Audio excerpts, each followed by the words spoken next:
নমস্কার, শুভ্রার Bengali story telling চ্যানেলে সকলকে স্বাগত। আমার আজকের গল্প হুমায়ুন আহমেদের লেখা। গল্পের নাম মন্ত্রীর হেলিকপ্টার। মন্ত্রী হবার পর তিনি আব্দুল কাদের জোয়ারদার এই প্রথমবার গ্রামের বাড়ি যাচ্ছেন।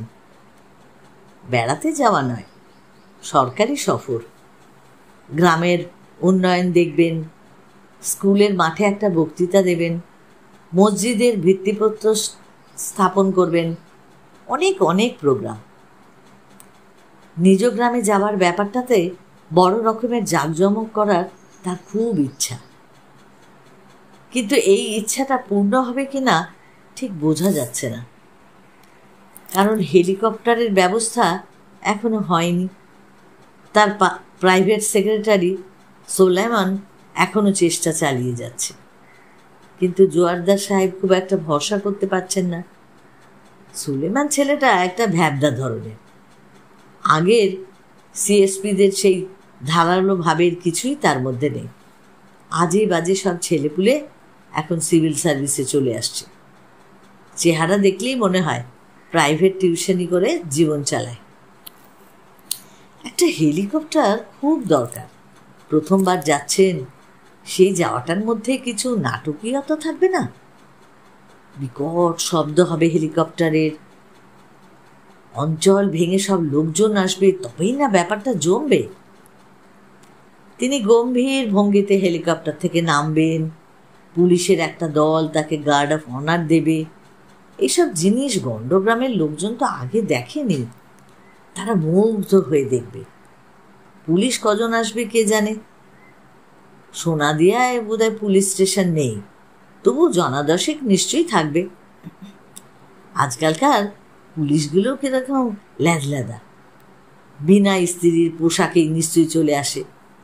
অথচ গার্ড অফ অনারের অনুষ্ঠানটাতে দরকার কিন্তু খুব একটু স্মার্ট পুলিশ। দেশ থেকে স্মার্টনেসটা উঠেই গেছে। জোয়ারদার সাহেব বিরক্ত মুখে বেল টিপে পিএসকে আসতে বললেন। পিএসকে দেখে তার বিরক্তিটা যেন আরো বেড়ে গেল। সে আজ এসেছে পাজামা পাঞ্জাবি পরে। এটা কি কবি সম্মেলন? সে এসে বলল, স্যার ডেকেছেন? আজ দেখি নতুন জামাইয়ের ড্রেস পরে চলে এসেছেন। পিএস দাঁত বের করে হাসল, যেন খুব মজার কথা একটা শুনেছে। সুলেমান সাহেব, জি স্যার, পাজামা পাঞ্জাবি ড্রেসটা অফিসের কাজের জন্য ঠিক সুটেবল নয়। বিদেশে পাজামা পাঞ্জাবির লোকজন পরে ঘুমোতে যাওয়ার সময়।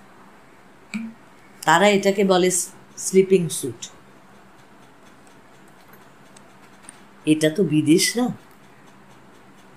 জোয়ারদার সাহেব বহু কষ্টে নিজেকে সামলালেন। এই ছোকরার মুখে মুখে কথা বলার একটা ভীষণ বদভ্যাস আছে, আগেও লক্ষ্য করেছেন। ম্যানার্স এসব বস্তু সে এসব জানেই না, যেন মন্ত্রীর সঙ্গে কথা বলছে না, কথা বলছে যেন একটা ইয়ার বন্ধুর সঙ্গে। What is this? সোলামান সাহেব, জি স্যার। যাবার ব্যবস্থা কিছু করেছেন? সব ফাইনাল করা হয়ে গেছে স্যার। কি ফাইনাল করলেন একটু দয়া করে বলুন তো, আমি শুনি। অবশ্য আপনার যদি তাকলিফ না হয়। কথাগুলো আঘাত করার জন্যই বলা, কিন্তু পিএস সেটা ধরতে পারল না। হাসি মুখে বলতে লাগলো, এখান থেকে ময়মনসিংহ যাব ট্রেনে করে, সেলুনের ব্যবস্থা হয়ে গেছে। আর ময়মনসিংহ থেকে যাব গাড়িতে করে, গাড়ির ব্যবস্থা ময়মনসিংহের ডিসি করবেন, তার সঙ্গে কিছুক্ষণ আগেই কথা হয়ে গেছে। তো হেলিকপ্টারে কি হলো? ব্যবস্থা করা যায়নি। আমি হেলিকপ্টার সব, এখনকার আর্মি হেলিকপ্টারগুলো সব এনগেজ মানে দেশে কি এখন যুদ্ধ চলছে নাকি? ইয়েস, চুপ করে রইল। জোয়ারদার সাহেব থমথমে গলায় বললেন, আপনি একজন ইনএফিশিয়েন্ট অফিসার, এটা বোধহয় আপনি নিজেও জানেন না। গাড়িতে যেতে খুব কষ্ট হবে না স্যার, রাস্তা ভালো। রাস্তা ভালো হলে গরুর গাড়ির ব্যবস্থা করে ফেলুন, পুরোপুরি দেশীয় একটা ব্যাপার হবে। মন্ত্রী গরুর গাড়িতে করে এসেছেন, এটাই তাহলে নিউজ হবে। পিএস চুপ করে রইল। তাকে দেখে মনে হলো না যে সে খুব চিন্তিত। সামান্য একটা কাজ করতে পারেনি, অথচ তার জন্য তার কোনো অনুশোচনা পর্যন্ত নেই। আপনি প্রোগ্রাম ক্যান্সেল করে দিন। হেলিকপ্টার পাওয়া গেলে যাব আর নয়তো যাব না। ট্রেনে মোটরে গেলে সমস্ত দিনটা আমার নষ্ট হবে, আর নষ্ট করার মতো সময় আমার হাতে নেই, বুঝতে পারছেন? জি স্যার। দাঁড়িয়ে আছেন কেন? চলে যান। জোয়ারদার সাহেব বিমর্ষ মুখে সিগারেট ধরিয়ে খানিকক্ষণ টানলেন। একটা ফাইলে চোখ বুলোতে চেষ্টা করলেন, কিন্তু কিছুতেই তার মন বসল না। দুপুরে লাঞ্চ খেতে গিয়ে লক্ষ্য করলেন খিদেটাও হয়নি। মন্ত্রী হওয়ার পর তার এই এক রোগ হয়েছে, খিদে হয় না। যা খান সেটাই বদহজম হয়ে যায়। দুদিন আগে একটা চপ খেয়েছিলেন, এখনও ঢেকুরের সঙ্গে সেই চপের গন্ধ আসছে। উচিত ব্যাপার। অথচ তিনি যে পরিশ্রম করেন না তাও তো না। সারাদিন বলতে গেলে ছুটোছুটির মধ্যেই কাটে। স্যার আসবো? জোয়ারদার সাহেব চোখ ছোট করে তাকালেন। পিএস ব্যাটা উঁকি দিচ্ছে। একে দেখলেই এখন কেমন যেন একটা গা জ্বালা করছে, কথা বলতেও ইচ্ছা করছে না। কিন্তু তবু তিনি সহজভাবে বললেন, হ্যাঁ কী ব্যাপার? হেলিকপ্টার জোগাড় হয়েছে স্যার, সিভিল এভিয়েশনের। Very good. প্রোগ্রাম তাহলে সব ঠিক রইল। বিকেল 4টায় রওনা হব আর ফিরব 6টায়। ঠিক আছে। আর কোনো মেসেজ কি স্যার দিতে চান?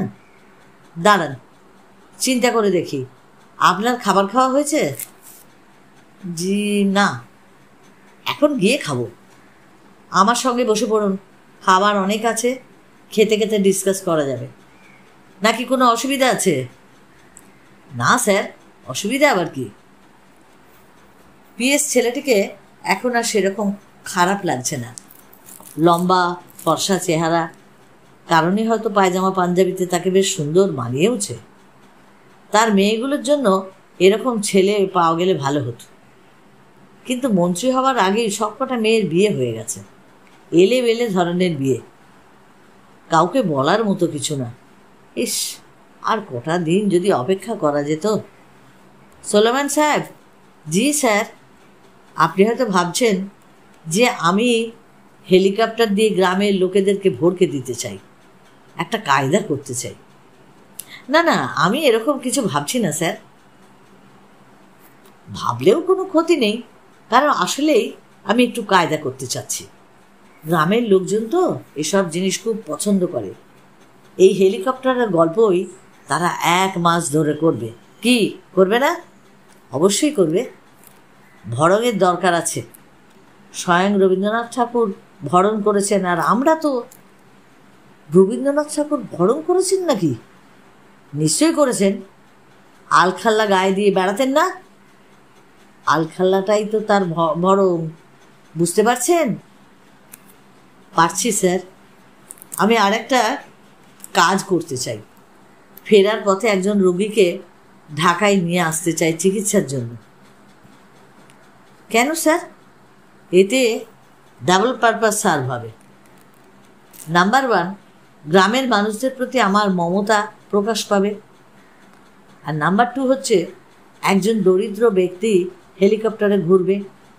এই গল্প সে বাকি জীবন সবার সঙ্গে করবে। কিন্তু তাতে স্যার আপনার কি লাভ? সব সময় লাভ লোকসানটাকে বড় করে দেখেন কেন? হৃদয়টাকে প্রসারিত করুন, তারও দরকার আছে। জি স্যার, আছে। আপনি ওয়্যারলেসে রুগী খুঁজে রাখতে বলে দিন। কী ধরনের রুগীর কথা বলবো স্যার? তার মানে যে কোনো রুগী হলেই তো হবে না, বেশ জমকালো ধরনের রুগী দরকার। আপনি নিশ্চয়ই একজন আমাশা রুগী ঢাকায় আনতে চান না? আপনি কি আমার সঙ্গে রসিকতা করছেন? না স্যার, করবেন না। রসিকতা জিনিসটা আমার ঠিক পছন্দ নয়। এখন যান, ব্যবস্থা করুন। লাঞ্চের জন্য ধন্যবাদ স্যার। ব্যবস্থা বেশ ভালোই হলো। জোয়ারদার সাহেবের যা আশা করেছিলেন তার থেকেও ভালো, লোকে লোকারণ্য। সবাই নিশ্চয়ই হেলিকপ্টার দেখতে আসেনি, কেউ কেউ বক্তৃতা শুনতেও এসেছে। তিনি একটা চমৎকার বক্তৃতাও দিলেন, ঘন ঘন তালি পড়ল। পায়ে হেঁটে পরিচিত অপরিচিত অনেক বাড়িতে গেলেন, স্কুলের স্যারেদেরকে পা ছুঁয়ে সালাম করলেন। এই দুর্লভ সম্মানে স্যাররাও অভিভূত হলেন, একজন তো কেঁদেই ফেললেন। গ্রামের মাতব্বর শ্রেণীর কিছু লোক ব্যান্ড পার্টি নিয়ে এসেছিল, তারা সারাক্ষণই বাজাতে লাগলো হলুদ বাট, মেহেন্দি বাট, বাট ফুলের মৌ, এই একই সুর জানে তারা। জোয়ারদার সাহেব বড়ই খুশি হলেন। ফিরতি পথে হেলিকপ্টারে ওঠার সময় দেখলেন একজন রোগীকেও তোলা হয়েছে। রোগীর মা সঙ্গে থাকার জন্য কান্নাকাটি শুরু করেছিল, কিন্তু জায়গার টানাটানি। জোয়ারদার সাহেব ধরা গলায় বললেন, কোনো চিন্তা করবেন না মা, দায়িত্ব আমার, মনে করুন আমিও আপনার একটা ছেলে। এই বলে তিনি আশেপাশে তাকালেন। তার ধারণা ছিল বোধহয় আবার হাততালি পড়বে, কিন্তু তা পড়ল না। সম্ভবত হাততালি দিতে দিতে লোকজন বোধহয় ক্লান্ত হয়ে পড়েছিল। হেলিকপ্টার ছেড়ে দিল। মিনিট 10 যাওয়ার পর পিএস মুখ কালো করে বলল, একটা ঝামেলা হয়ে গেছে স্যার। জোয়ারদার সাহেব বিরক্ত মুখে বললেন, কি ঝামেলা? রুগী তো স্যার খাবি খাচ্ছে। খাবি খাচ্ছে মানে? বড় বড় করে শ্বাস টানছে, অবস্থা দেখে মনে হচ্ছে ঢাকা পৌঁছবার আগেই কিছু একটা হয়ে যাবে। ঘাটের মড়া তুলে দিয়েছে স্যার। ঘাটের মড়া তুলে দিয়েছে? তো আপনারা ছিলেন কোথায়, দেখতে পারলেন না? পিএস তো চুপ করে গেলেন। ঢাকায় এই ডেড বডি নিয়ে আমি করবোটা কি? ঝামেলাটা বুঝতে পারছেন না নাকি আপনারা সেটাও বুঝতে পারছেন না? পারছি স্যার, বিরাট একটা কেলেঙ্কারি হয়ে যাবে। কেলেঙ্কারির কি আছে স্যার, আপনি চেষ্টা করেছিলেন সেটাই বড় কথা। এই ডেড বডির ঝামেলার কথা ভাবেন, এটা আবার গ্রামে ফেরত পাঠাতে হবে না তো? রুগী তো তখন ঘর ঘর শব্দ করছে, হেলিকপ্টারের পাখার আওয়াজ ছাপিয়েও সেই শব্দ যেন কানে আসছে। হঠাৎ করে সেই শব্দটা থেমে গেল। জোয়ারদার সাহেব তিক্ত গলায় বললেন, মরে গেল নাকি? জি না, এখনো শ্বাস টানছে, কিন্তু তবে প্রায় হয়ে এসেছে।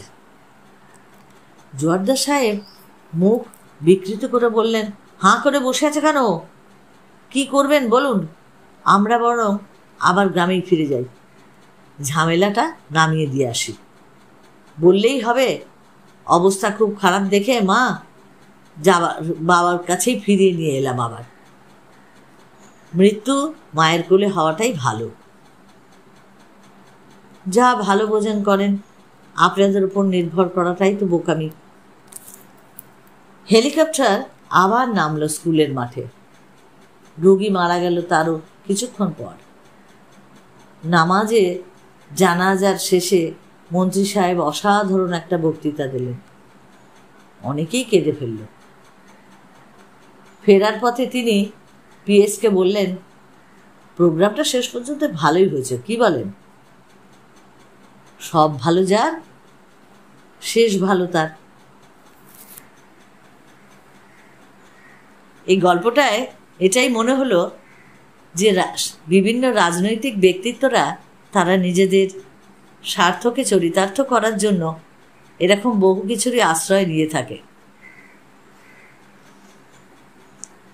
আর এই গল্পটা যদি তোমাদের ভালো লাগে তাহলে তোমরা অবশ্যই লাইক করো, শেয়ার করো, আর যারা এখনও সাবস্ক্রাইব করনি অবশ্যই সাবস্ক্রাইব করো। সকলে ভালো থেকো।